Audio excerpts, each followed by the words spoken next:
Hey, what's up, everybody? BDF44 coming at you with another video. All right, so I'm turning on the camera because I just want to say hello to everybody. Hope everybody's having a fantastic Friday. I woke up on a pretty good side of the bed, even though I didn't sleep very much because I was up all night trying to work on one of my very many art forms, which is playlist curation last night. But I did want to come and touch bases with you guys.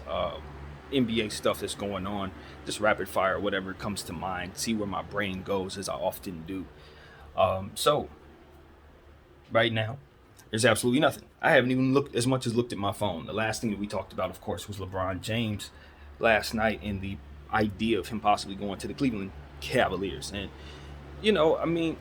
look, if you remove my Laker fandom from the situation and I just try to put myself in LeBron's shoes, it's tough, man, because I look at everything from so many different angles, and there's still so many angles that I am aware that I am unable to see.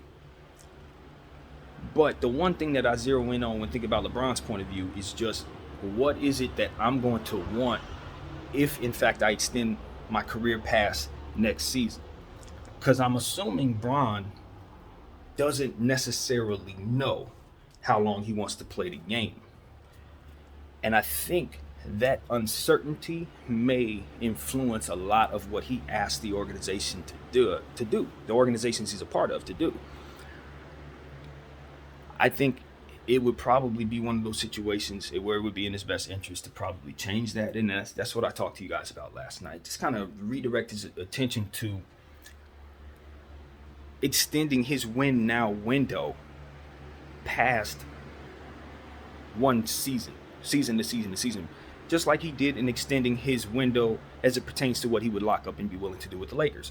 We know he doesn't lock up for more than 2 or 3 years in most situations. I, as a Laker fan, feel very appreciative that he gave us a 4-year commitment. But if that commitment is not all in, just like he's telling Jeanie, if that commitment isn't all in, then you're not going to get the most out of it. Same goes for him in that exact same vein.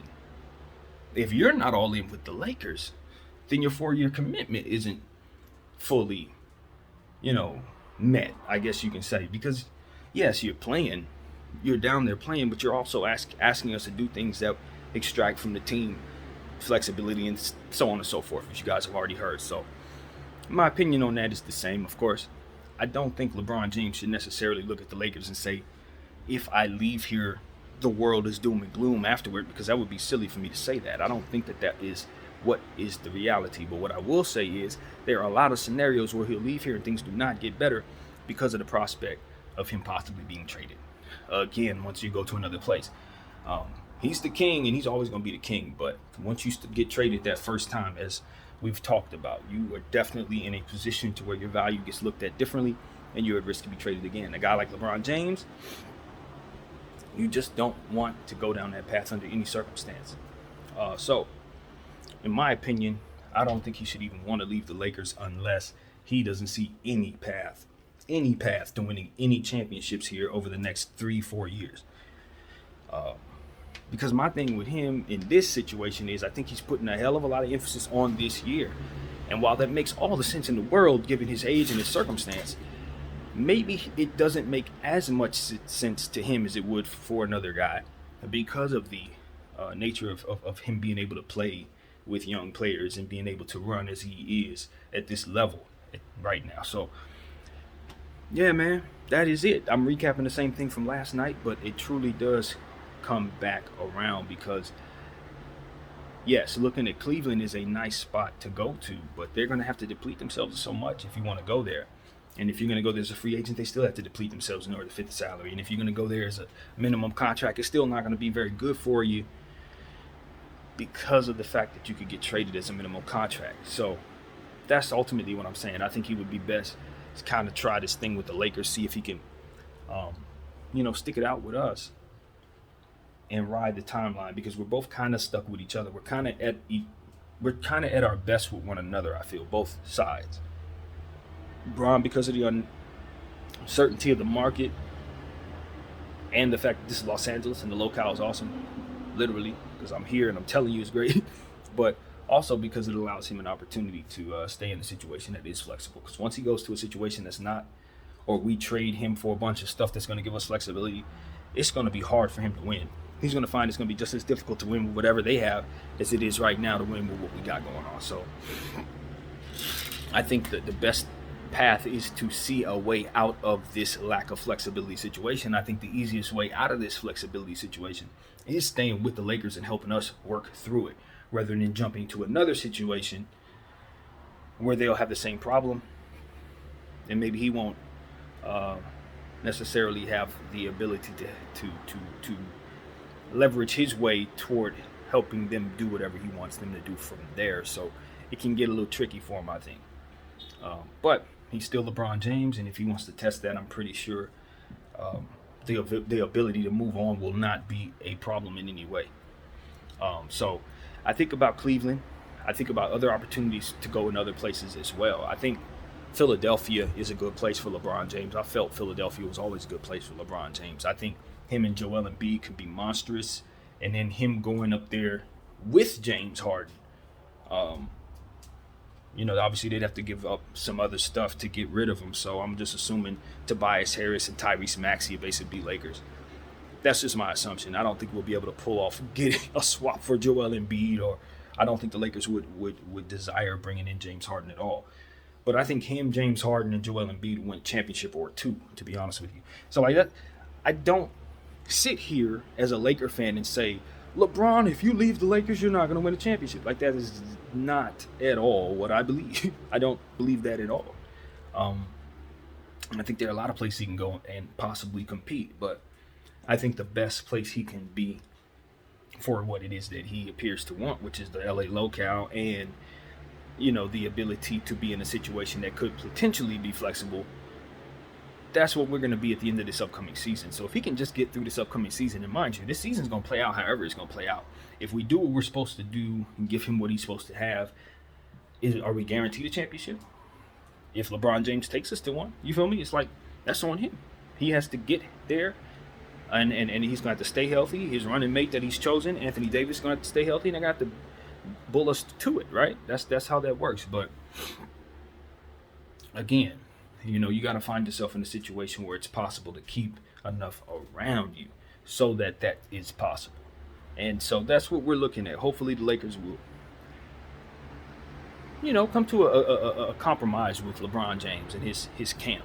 A compromise that will allow us to have the time to make good decisions and allow him the security of understanding that he's investing in the long-term spot that this could be for him. The long-term spot, because I don't honestly think he's going to retire next year or the year after that. And so, yes, he does want to go play with his boy. And I am very encouraged by what I'm seeing from his boy, because Bronny is starting to really pick up his game. His development over the summer has been pretty terrific. I think his brother playing well has kind of lit a fire under him, like, okay, now we going. Like, that's what it seems like to me. And once you see Bryce getting some energy, it's like, oh man, that's like hype. He's hyping him up. Like, I'm proud of my little bro. Now y'all know what we about to do. Now the Bron boys is here. Now, and see, that's the energy that I think Bronny has. You know what I mean? And so at this point, you're seeing his potential NBA value manifest, is what I'm saying to you. It looked as if it was a chance the Lakers could get him like we got Sharif, like we got Scotty. You feel me? Through the G League, through that. But now, the way he's starting to put the afterburners on, it looks like he's going to actually be drafted. And that changes things.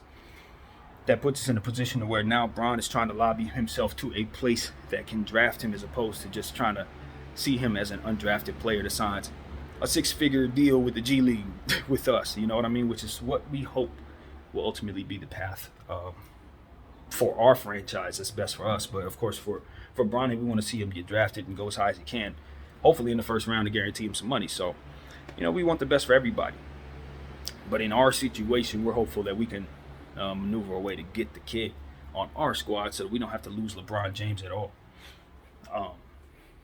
And so that's I think is ultimately what the Lakers have in mind if they're interested in staying in the business with LeBron James. If they're interested in moving on from LeBron James, I'm curious to see how soon Genie's willing to do that. And My thing is, and I've said this many times, they should have did that at the trade deadline last year. We don't have to get to a point where we are right now and then say, okay, well, we got to move on from Bron. We're so tired of all this. No, you should have been tired of all this last year when we started having these issues, rather than wait until when everything goes bad and then say you're tired. No, now it's time to just work with what you have. You've already gone down half this road. You make your bed, you lay it, and that's where we're at with the situation. So I want the Lakers to do what they're doing. They haven't done anything that made me unhappy in this offseason. Everything is going exactly the way I would play it. In fact, I would be very upset if we would have traded for Kyrie Irving at some unhappy price, just to satisfy all of Laker Nation's happiness. I have no interest in satisfying my comfort level as it pertains to any of this. I want us to get the best price for all the things that we're trying to get. So that's ultimately what I think the Lakers are lobbying for, and I'm happy. I'm very happy we're doing that. Do not bend or fold to any pressure of any kind as it pertains to building this upcoming season. Because at the end of the day, if LeBron James is pushing for this, or if that guy's pushing for that, those are the same people that are going to be very, very unhappy if those same moves get made and don't work out. So you got to stick to the plan as it pertains to giving them the cushion to handle it not necessarily working out and still be a cohesive basketball club. That is our goal. So I hope we on that path, and if we are, we'll give ourselves the best chance to win a championship this upcoming season. Now, I'm not sitting here saying that I know we're going to win it if we do everything right, because there's a field full of teams that I think are really, really good, and some of them are a lot better than what we're going to be, but that doesn't have anything to do with what we can control. So, you control what you can control, and you let the chips fall where they may, and I think that's what we're going to do. I am encouraged by LeBron James putting video up of him, in a game, shooting the ball by himself for a good 5 or 6 minutes, just showing us how much he loves the game.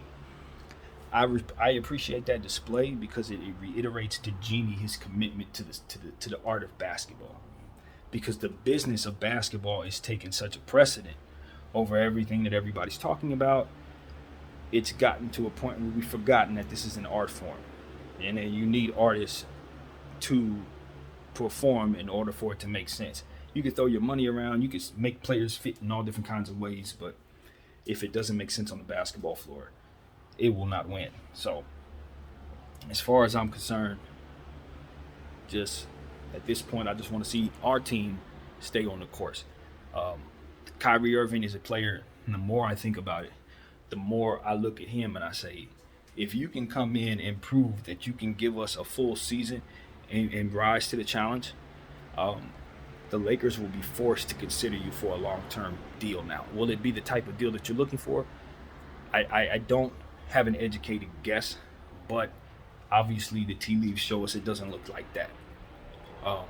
So that's the best thing I can say about the situation. But what I can say is his talent level is going to bleed through any circumstance out here, so long as he's willing to take the steps necessary to satisfy certain people's desires to see him be committed, or whatever that is, however that goes.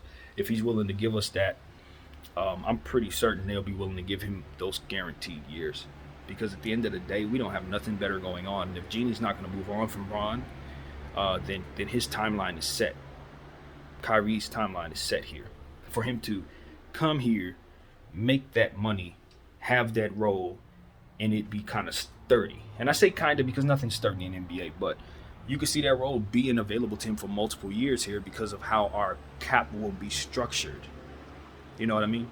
Now, the truth of the matter is, if we give him a max deal, of course, anybody on any max contract, not named LeBron James, Kevin Durant, and whoever the major guys are going to be, will be in trade rumors every time a big player moves. And that's something that, we want to condition ourselves to just kind of understand. It's like, it ain't even about you sucking. No, it's not about you. It's about the structure, the way your contract represents the cap and how easy it is to slot players with that amount with one another. It's the same thing that I would have tried to sit down and talk to B.I. about when he was in trade rumors. It's like, bro, ain't nobody want to actually trade you. Nobody actually wants to trade Lonzo necessarily at all. We just understand that they represent that amount of money. So at that amount of money, if we want to get this guy, we got to move you. If you're going to sign for that contract, then the anxiety that you have for being traded for a max guy should be in place when you sign it. That's the logic. Like, don't wait until the trade rumors come around for you to be concerned about being traded when you were making that amount. If you were making somewhere around $30 million, $25 million, anytime someone who's making $25 million gets moved, that's how they have to move it, is that contract, your contract. So I just think that a lot of times athletes don't have this stuff on the forefront of their minds. And if they watch my channel, we're going to put an end to that. We're going to put an end to that. We're gonna have them thinking about that kind of stuff early. Even before they get out of high school, they're going to know, hey, if I sign for 30 mil, I can get moved. If I'm signed for 1 year, I can get moved at the deadline, et cetera, et cetera, et cetera. 4-year contracts, I don't know if they even benefit anybody unless you're at the tail end of your career and are absolutely happy in your situation. I'm really at that point now. I understand the importance of locking up for players, so I don't know if the logic really holds up, but you just get to a point where you see what's going on with Kevin Durant, see what's going on with James Harden, see what's going on with Anthony Davis. You see all these guys moving around, and you just understand that the contract concept doesn't add up to today's NBA. Like, it's practically void. Like, it's not that contracts are void, it's that now guys are just seeking out contracts so that they can lock up. And then once they're locked up, they just want to move the contract wherever they want to go. And so now nobody blames them for that, because the same goes for the GMs moving these contracts around just the same. The Blake Griffin situation balances it all out for me. They promised him this, that, and the third, and then traded him to the bowels of the NBA. And left him there. It's like, that's kind of how it went with a fresh, full 4 or 5 year contract. Yeah, he was rich out of his mind, but he was in a place he didn't commit to. You know what I mean? But the contract was slipped around like hot bacon. And so at this point, you understand that the players are going to react to that just the same. Now, when I sign a 4-year deal, I'm going to treat that contract just like you treated it. I don't want to be here. I want to get locked up for 4 years, though. So get that contract with you and then move on to a team I actually want to be a part of, who too wouldn't mind paying me that contract, but maybe wouldn't necessarily give it to me through negotiations. So that's how you got to play it. And so I always say, be like water, NBA. Your contracts need to stop being with the teams. Simple as that. They need to change the structure of that entirely. You need to make the contracts with the league and then make the arrangement somehow between the teams and the league. And not the relationship not being between the players and the teams. That's what needs to happen. That's the future of the league. There shouldn't be no relationships between these players and the teams. They should be players association, NBA, teams. That's probably the better way of working your modern NBA. Because otherwise you have these situations where these players and these teams do not have good relationships, but they do need to work with one another. So it shouldn't be like that. You're part of the NBA. That's what you are. You're not a part of the Lakers per se. No, you're an NBA player. And that's what it is. The system itself needs to catch up to that. That's basically what I'm telling you. So, yeah, man, all of that is just kind of depressing, because if it weren't like that, you would see a lot better basketball. That's the bottom line. Your teams would be better. Players would be happier. Players would be healthier, because the teams would be deeper. So these are the type of things that I'm just going to always use my voice to try to change. And it's of course, a reoccurring theme, because there's nothing to talk about, which I really, really hate. But hopefully the NBA can change that, so we can have some new concepts here. But that's pretty much what I got to say, man. Just want to check in with you guys, spit out the same old stuff, and tell you how unhappy I am about it. But all in all, I love the game, and I'm happy that we have a league full of guys who are able to change their lives by doing what it is that they love to do, the art form that they love to do. So hopefully we can get out of the business of basketball, get back to that art form, and I think the fans will learn the game as a consequence of the game putting the game first. So that's what I got to say, man. My name is BDO44. Thank you all for watching.